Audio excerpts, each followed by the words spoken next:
Kesaksian akhir abad W.S. Rendra. Ratap tangis menerpa pintu kalbuku. Bau anyir darah mengganggu tidur malamku. Oh tikar tafakur, oh bau sungai tohor yang kotor. Bagaimana aku akan bisa membaca keadaan ini? Di atas atap kesepian nalar pikiran yang digalaukan oleh lampu-lampu kota yang bertengkar dengan malam. Aku menyerukan namamu, wahai para leluhur Nusantara. Oh Sanjaya, leluhur dari kebudayaan tanah. Oh Purnawarman, leluhur dari kebudayaan air. Kedua wangsamu telah mampu mempersekutukan budaya tanah dan air. Oh Resi Kuturan, oh Resi Nirarta, empu-empu tampan yang penuh kedamaian, telah kamu ajarkan tatanan hidup yang aneka dan sejahtera yang dijaga oleh Dewan Hukum Adat. Oh bagaimana aku bisa mengerti bahasa bising dari bangsaku kini?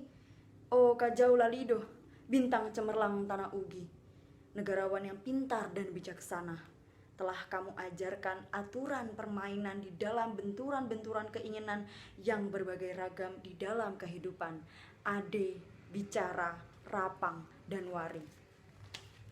Oh lihatlah, wajah-wajah berdarah dan rahim yang diperkosa muncul dari puing-puing tatanan hidup yang porak-poranda.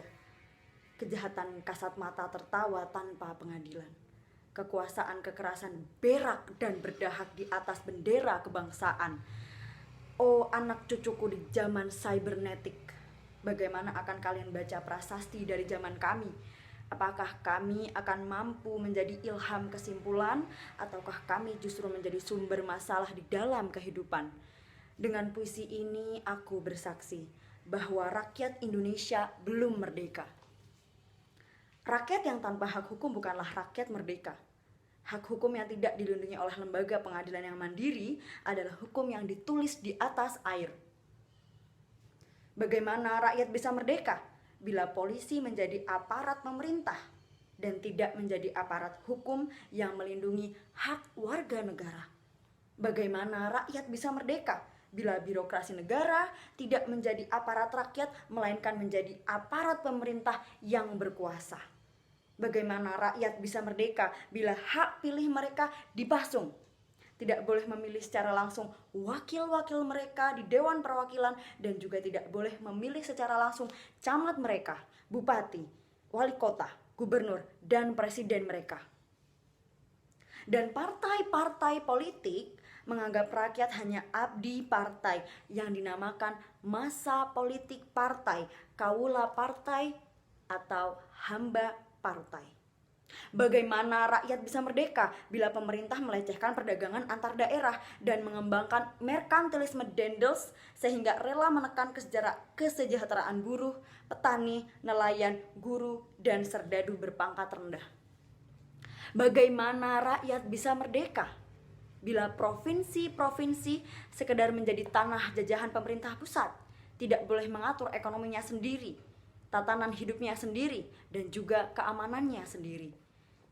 Ayam, serigala, macan, ataupun gajah semuanya peka pada wilayahnya. Setiap orang juga ingin berdaulat di dalam rumah tangganya. Setiap penduduk ingin berdaulat di dalam kampungnya. Dan kehidupan berbangsa tidak perlu merusak daulat kedaerahan. Hasrat berbangsa adalah naluri rakyat untuk menjalin ikatan daya cipta antar suku yang penuh keanekaan kehidupan dan memaklumkan wilayah pergaulan yang lebih luas untuk merdeka bersama. Tetapi lihatlah selubung kabut saat ini. Penjajahan tatanan uang, penjajahan modal, penjajahan kekerasan senjata, dan penjajahan oleh partai-partai politik masih merajalela di dalam negara. Dengan puisi ini aku bersaksi bahwa sampai saat puisi ini aku tanda tangani, para elit politik yang berkedudukan ataupun yang masih di jalan tidak pernah memperjuangkan sarana-sarana kemerdekaan rakyat. Mereka hanya rusuh dan gaduh, memperjuangkan kedaulatan golongan dan partainya sendiri. Mereka hanya bergulat untuk posisi sendiri. Mereka tidak peduli kepada posisi rakyat, tidak peduli posisi hukum, posisi polisi ataupun posisi birokrasi. Dengan picik mereka akan mendaur ulang malapetaka bangsa dan negara yang telah terjadi. Oh, Indonesia. Ah, Indonesia. Negara yang kehilangan makna. Rakyat sudah dirusak asas tatanan hidupnya. Berarti sudah dirusak dasar peradabannya. Dan akibatnya dirusak pula kemanusiaannya. Maka sekarang negara tinggal menjadi peta. Itu pun peta yang lusuh dan hampir sobek pula. Penangkalan kehidupan bangsa telah terjadi. Tata nilai rancu, dusta, pencurian, penjarahan, dan kekerasan halal. Manusia sekedar semak belukar yang gampang dikacau dan dibakar. Paket-paket pikiran mudah dijajakan. Penalaran amanah yang salah mendorong rakyat terpecah belah.